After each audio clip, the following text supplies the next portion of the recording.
Maayong adlaw mga kapatid, Liway Abbas ni para sa News 5 Bisaya.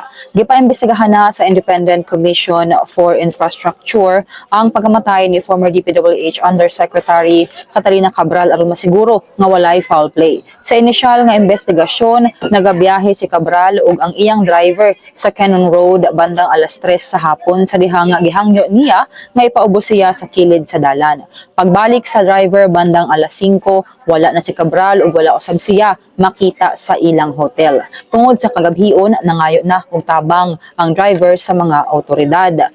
Bandang alas 8 sa gabi, nakitaan ang lawas ni Cabral sa bangin duol sa usa ka suba ug tunga sa gabi sa Biyernes na recover ang iyang mga patay nga lawas. Gisiguro sa Office of the Ombudsman ug sa ICI ang mga awtoridad sa Benguet nga isiguro ang cellphone ug uban pang mga gamit ni Cabral alang sa posible nga forensic examination.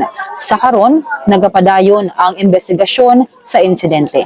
Kini sa lamang ang atong update, magpadayon na sa pagbantay sa social media pages sa News 5 para sa uban pa mga balita ug update.